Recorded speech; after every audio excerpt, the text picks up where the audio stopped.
Good morning. কেমন আছেন সবাই? আশা করি সবাই ভালো আছেন। বৃহস্পতিবার, আজ কি রান্না হবে ভেবে উঠতে পারছি না, কারণ নিরামিষই। চলুন আজকে এই সতী ঠাকমা ঝোলের রেসিপিটা রান্না করি। আমার বাড়িতে আজকে এই আনাজগুলো আছে: ডাঁটা, ঝিঙে, পটল, বেগুন আর আলু, সঙ্গে টমেটো। এই দিয়েই আমি রান্নাটা করব। আর লাগবে বিউলির ডালের হিঙের বড়ি, সেটা আবার মায়ের হাতে। যদি থাকে দেবেন, না থাকে দেবেন না, কিন্তু বড়িটা দিলে অবশ্যই খেতে ভালো হয়। বড়িটা দেওয়ার একটু চেষ্টা করবেন। এবার আলুটা কেটে নিই, লম্বা লম্বা করে কেটে নেব। আমার বাড়িতে এই ঝোলের আলু এই রকম করেই কাটা হয়, ওই আর কি। বড়দের থেকে শেখা, বড়রা যেমন করতেন সেটা দেখেই শেখা। এই ডাঁটাটাকেও আমি এরকম করে কেটে নিলাম। আসলে কি বলুন তো, ছোটোবেলাকার কিছু স্মৃতি সারা জীবন থেকে যায়। আমার এক ঠাকমা ছিলেন, তিনি সতী ঠাকমা। তিনি এই ঝোলটা রান্না করতেন। এই ঝোলটা এত অপূর্ব স্বাদের, সেটা খেয়ে আমি নাম দিয়েছি সতীর ঝোল। সেই থেকেই এটা সতীর ঝোল, আমার মাও তাই বলে। তো যাই হোক, ঝিঙেটা কেটে নিলাম। ঝিঙের ওপরে যে শক্ত অংশটা ভালো করে ছাড়িয়ে নেবেন, অত ভেতরের অংশ ছাড়াতে হবে না, তাহলে ঝোলে পড়লে গলে যাবে। ঠিক এইরকম বেঁকে বেঁকে আমি পটলটাকে কেটে নিলাম। আর ঝিঙেও সেই একই রকমভাবে বেঁকে বেঁকে কেটে নিতে হবে। আমার মা বলেন, রান্না সবজি কাটার উপর নির্ভর করে।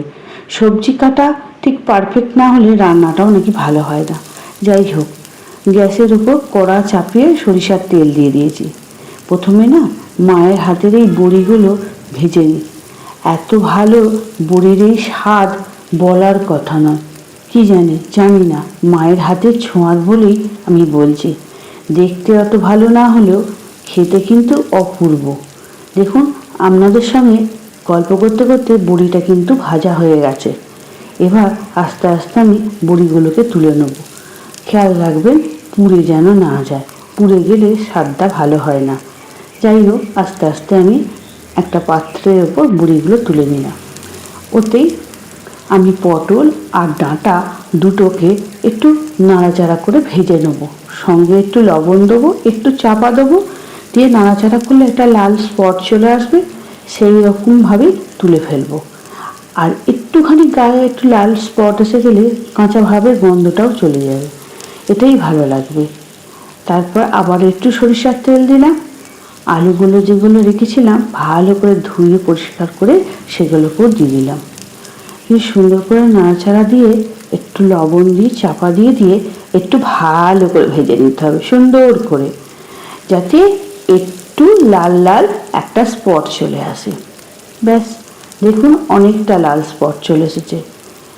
আর অন্যান্য যে সবজিটা আছে সেই সবজিগুলোও দিয়ে দেবো, যেমন ঝিঙে, বেগুন, এগুলোও দিয়ে দেবো। একসঙ্গে সবগুলো নাড়াচাড়া দিয়ে ভাজা করব। চলুন বাটনাটা বেটে নিই। টমেটো আর আদা, আর কিছু বাটনা তেমন কিছু বাটতে হবে না, এটাই হবে। আমি ওই ডাঁটা, পটল আর বড়ি যেগুলো ভেজে রেখেছিলাম সেগুলোও দিয়ে দিলাম। মশলাটাও বেটে দিয়ে দিলাম। একটু নাড়াচাড়া করি, নাহলে আদার যে কাঁচা ভাব গন্ধটা থেকে যাবে না, সেই জন্য। চলুন একটু ভালো করে নাড়াচাড়া করে নিই। ও, আবার একটু লবণও দিয়ে দিই, জানেন, এর সঙ্গে লবণ, জিরে গুঁড়ো, একটু গোলমরিচ গুঁড়ো আর একটু হলুদ গুঁড়ো, সব অল্প অল্প করে দেবেন। ঝোলেতে এক গাদা বাটনা একদমই ভালো লাগে না। একটু গরম জল করে রেখেছি। সব রান্নাতেই আমি একটু গরম জল ব্যবহার করি। গরম জল দিলে স্বাদ হয় দ্বিগুণ। একটু চিনির বদলে একটা বাতাসা দিলাম, ওই আর কি। বাতাসা দিলে একটু মিষ্টতা ভাব আসে, একটু চিনি, বাতাসা, যা কিছু। যাই হোক, এ দেখুন হাতার উপর সরিষার তেল, 5 ফোড়ন আর শুকনো লঙ্কা দিয়ে ছ্যাঁক করে দিলাম সাঁতলে। ব্যাস, একদম প্রস্তুত। ঝোলের রান্না একদম সতী ঠাকমার ঝোল প্রস্তুত হয়ে গেছে।